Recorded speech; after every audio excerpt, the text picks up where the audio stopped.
Om Swastiastu. Salam pembelajar. Halo siswa kelas 7. Perkenalkan, nama Bapak Imade Semerto SPD.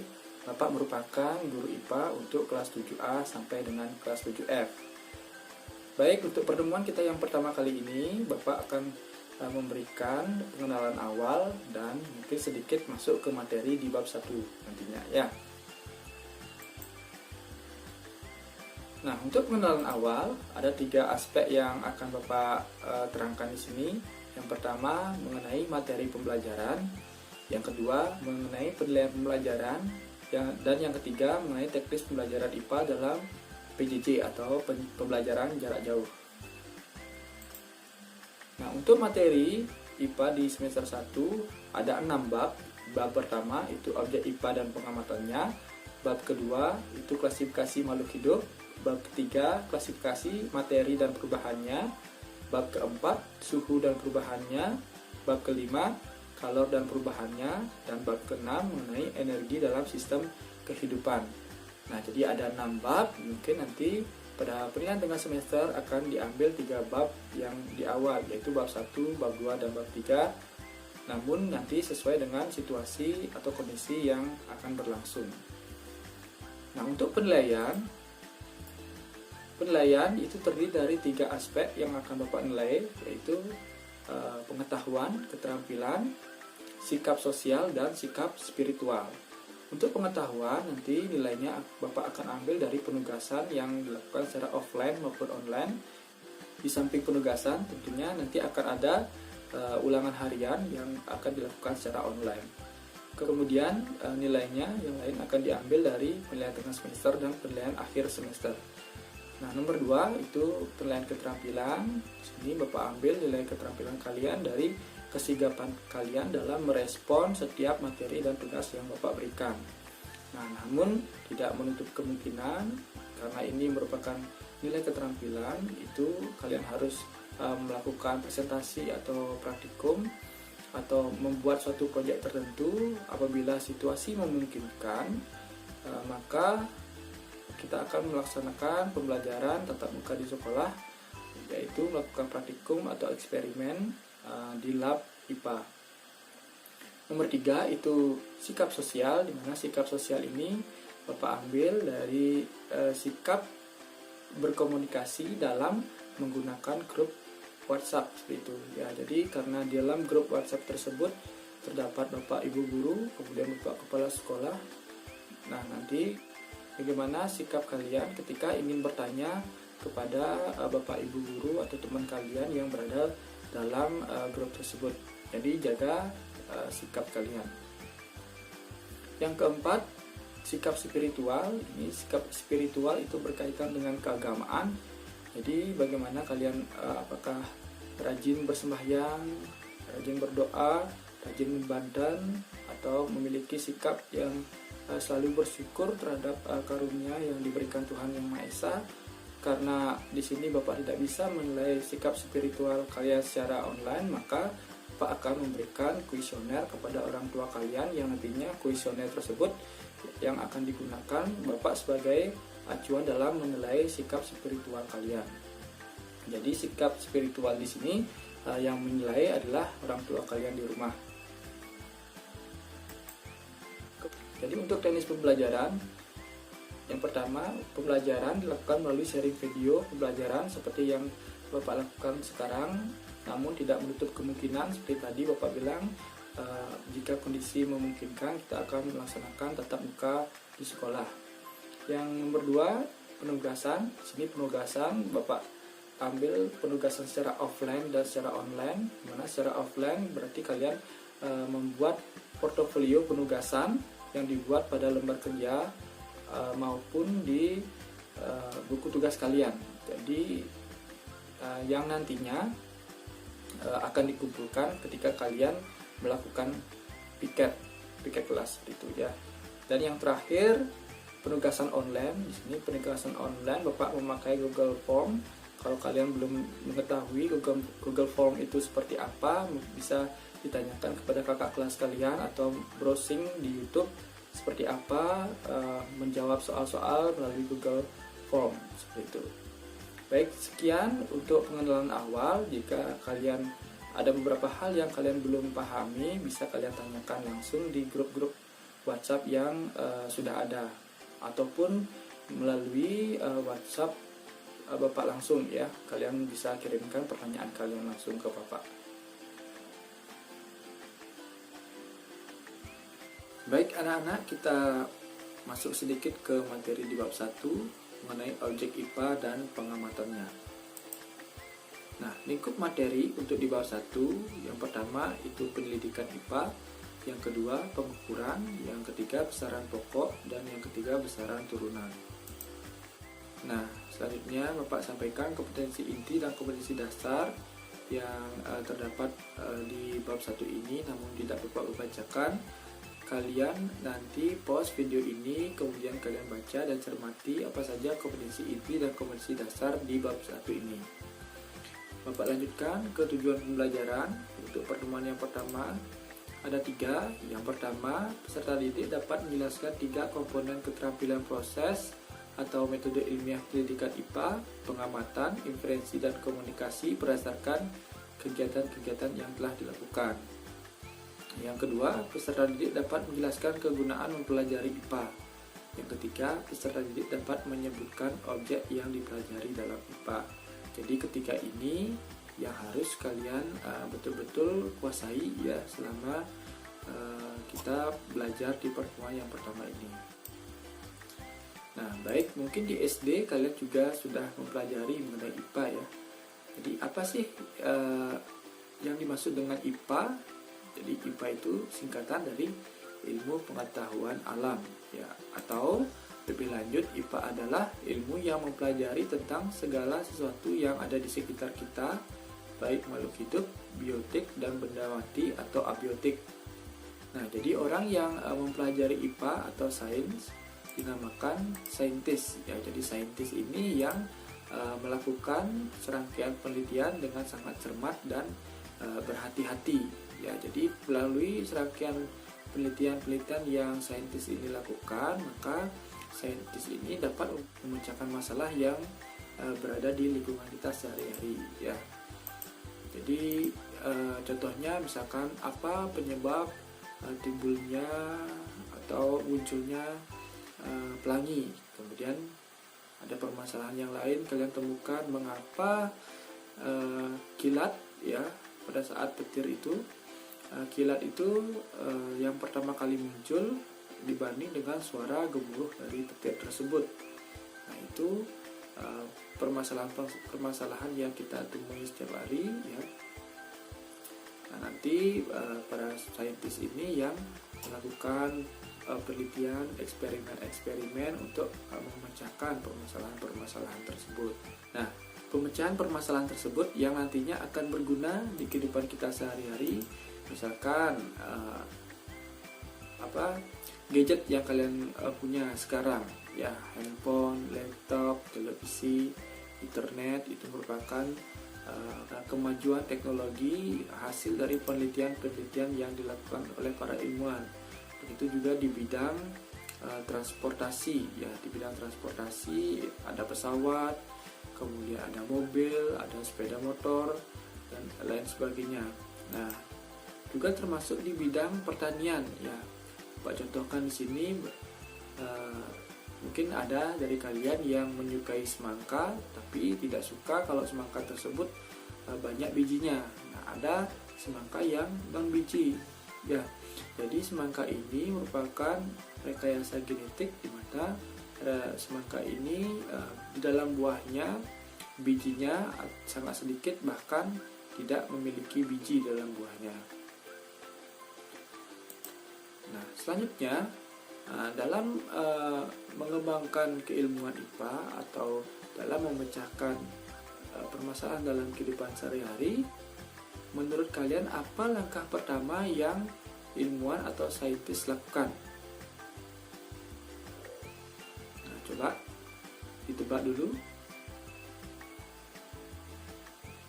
Ya, jadi yang pertama yang dilakukan oleh saintis atau ilmuwan adalah melakukan pengamatan. Nah, pengamatan. Jadi pengamatan ini dilakukan pertama kali oleh para ilmuwan untuk melihat permasalahan yang ada di sekitar kita. Jadi apa sih perbedaan antara mengamati dengan melihat? Apakah berbeda atau sama? Nah, di sini Bapak mempunyai dua buah pertanyaan yang Bapak gunakan sebagai tugas yang pertama untuk kalian ya. Jadi yang pertama itu pertanyaannya, apakah pengamatan sama dengan melihat?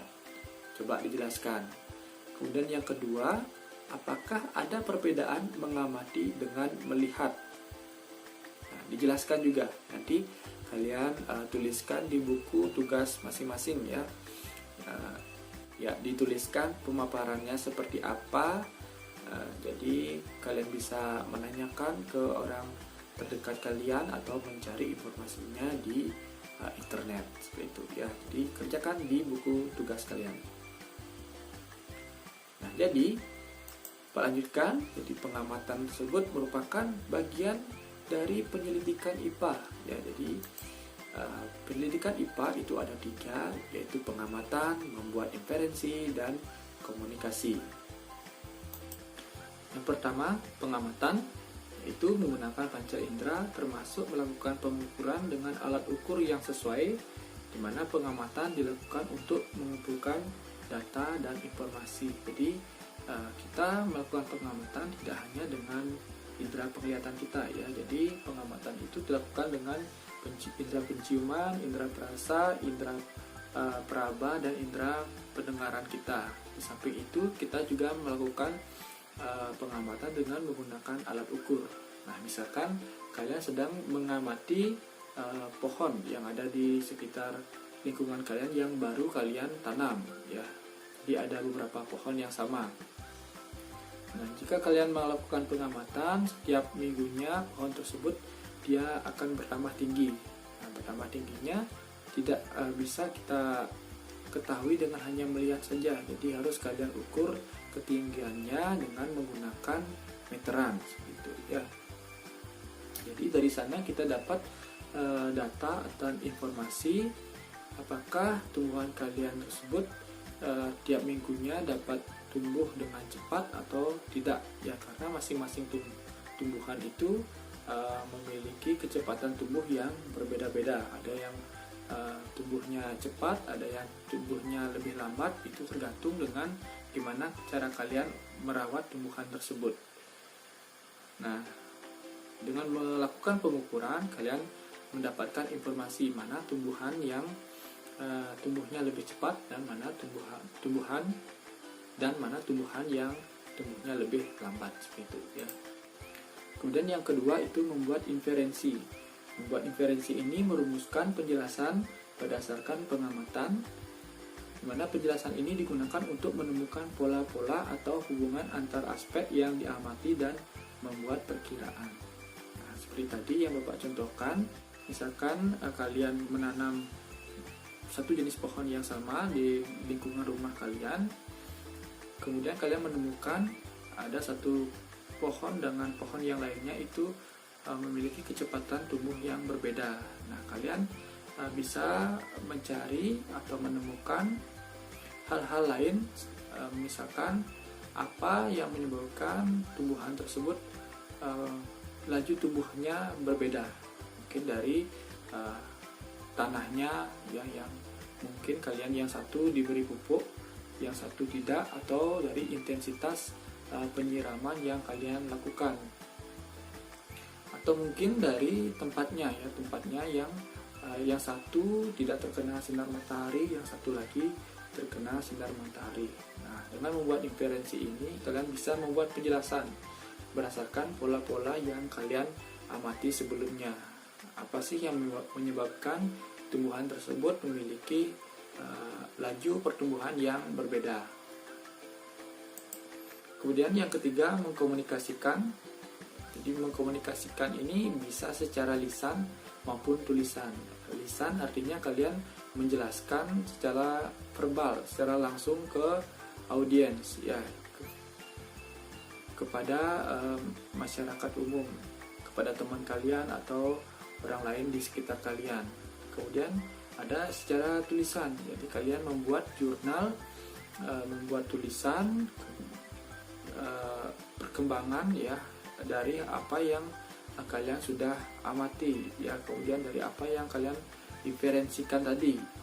Nah, nanti pada tulisan yang kalian buat itu bisa berupa grafik, bagan maupun tabel. Nah, jadi seperti itu anak-anak, 3 proses penyelidikan dalam IPA. Jadi harus kalian ingat, yang pertama ada pengamatan, yang kedua ada inferensi, dan yang ketiga mengkomunikasikan. Baik, Bapak lanjutkan. Selanjutnya, manfaat mempelajari IPA. Jadi ketika kalian mempelajari sesuatu, tentunya kalian ingin mendapatkan manfaat dari apa yang ingin kalian pelajari. Nah, yang pertama, manfaat mempelajari IPA yaitu memahami berbagai hal yang ada di sekitar kita. Jadi Bapak contohkan di sini ada pelangi. Kalau mitos zaman dulu ada yang bilang pelangi tersebut merupakan naga yang sedang minum air ya.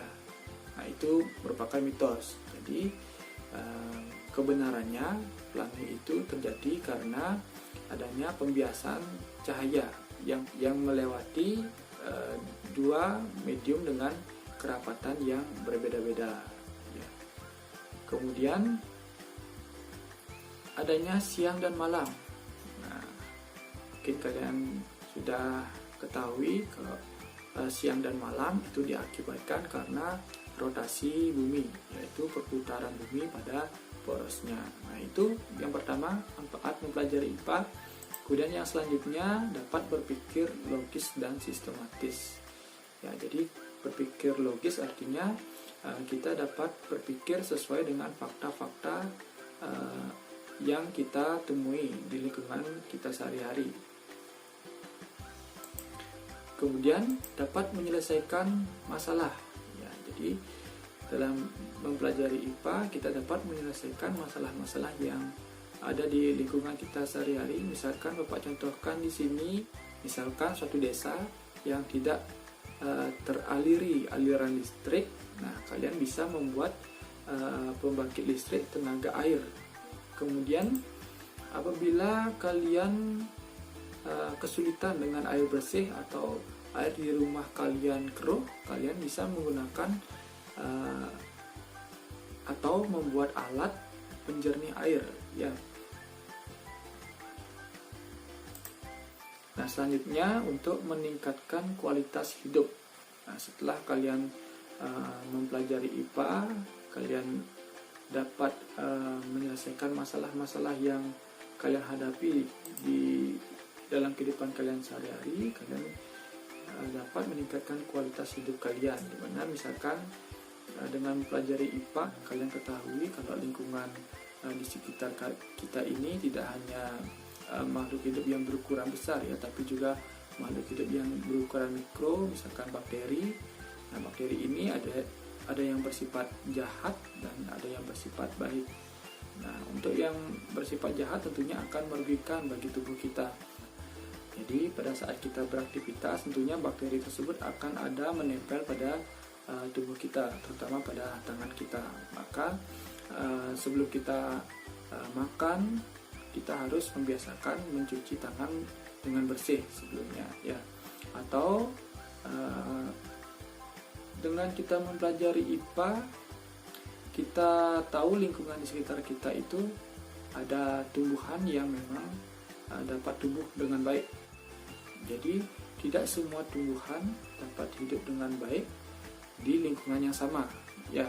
Jadi dengan mempelajari IPA kita tahu lingkungan di sekitar kita itu seperti apa, sehingga kita dapat menanam tumbuhan yang cocok dengan lingkungan yang ada di sekitar.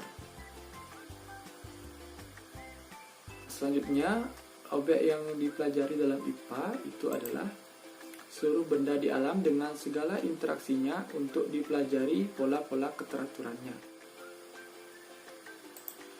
Jadi, objek IPA itu, objek yang dipelajari dalam IPA ada objek yang berukuran kecil, ada objek yang berukuran besar ya. Objek yang berukuran kecil itu misalkan ada virus, kemudian ada bakteri, paling kecil sekali penyusun dari semua benda yang ada di sekitar kita, yaitu atom. Ya, itu merupakan objek yang berukuran kecil yang dipelajari dalam IPA. Kemudian objek yang berukuran besar mungkin ada tumbuhan dan hewan, kemudian ada bebatuan tanah gitu ya, kemudian ada matahari dan planet-planetnya, kemudian ada lautan. Nah, itu merupakan objek-objek yang dipelajari dalam IPA. Nah, karena objek yang dipelajari dalam IPA tersebut sangat kompleks, maka dalam IPA sendiri ada cabang-cabang ilmunya. Yang pertama ada fisika. Fisika ini mempelajari aspek yang mendasar alam, misalkan materi, energi, gaya, gerak, panas, cahaya, dan berbagai gejala alam fisik lainnya, yaitu cabang ilmu fisika. Kemudian ada kimia. Kimia di sini meliputi penyelidikan tentang penyusunan dan perubahan zat. Nah, bagi kalian yang ingin membuat obat, ya, itu kalian bisa mempelajari ilmu kimia. Kemudian ada biologi. Di sini biologi mempelajari tentang sistem kehidupan, mulai dari ukuran teknik sampai dengan lingkungan yang sangat luas, ya. Jadi dia mempelajari tentang makhluk hidup. Kemudian ada geologi. Geologi itu ilmu yang mempelajari bumi, komposisinya, struktur, sifat-sifat fisik, sejarah, dan proses pembentukannya. Jadi dia mempelajari tentang bagian padat dari bumi kita, yaitu kerak bumi, lempeng bumi, kemudian ada tanah, bebatuan, dan lain sebagainya. Nah, yang terakhir itu ada astronomi. Jadi astronomi ini adalah ilmu alam yang meneliti benda langit serta fenomena-fenomena alam yang terjadi di luar atmosfer bumi. Ya, jadi dia meneliti tentang bintang-bintang, planet, seperti itu ya. Nah, demikian pemaparan materi dari Bapak. Kemudian pada akhir materi ini Bapak berikan tugas yang kedua, yaitu buatlah pengamatan pada hewan maupun tumbuhan yang berada di lingkungan sekitar rumah kalian. Jadi seperti ini, misalkan kalian menemukan atau mengamati seekor sapi, kalian amati sapi tersebut berkaki berapa, gitu ya. Kemudian warna kulitnya seperti apa, dan bagian-bagian tubuh lainnya dari hewan yang kalian amati. Begitu juga kalian amati tumbuhan yang ada di sekitar lingkungan rumah kalian, dari warna bunganya seperti apa, kemudian batangnya apakah berduri atau tidak, kemudian dari daunnya. Nah, kalian nanti catat di tabel pengamatan seperti ini, atau kalian buat deskripsi mengenai hewan dan tumbuhan yang kalian amati juga boleh ya. Boleh menggunakan tabel, boleh juga hanya berupa deskripsi seperti itu. Nah, tugas ini kalian kerjakan di buku latihan kalian, di mana maksimal kalian mengamati makhluk hidup yang ada di lingkungan sekitar kalian itu 6 objek ya. Jadi bisa 3 tumbuhan, 3 hewan, atau 4 tumbuhan, 2 hewan gitu ya, tergantung dari hewan atau tumbuhan yang ada di lingkungan sekitar rumah kalian. Nah, baik, sekian pemaparan materi Bapak untuk pertemuan kita yang pertama ini. Ya, jadi kalau ada materi-materi yang belum kalian pahami, silahkan kalian browsing lagi di Google gitu ya. Kemudian kalian baca kembali buku paket yang sudah dibagikan. Atau mungkin bisa kalian langsung tanyakan ke Bapak melalui pesan WhatsApp. Nah, sekian untuk pertemuan pertama kita kali ini. Bapak akhiri, Bapak tutup dengan Parama Santi. Om Santi Santi Om. Salam pembelajar.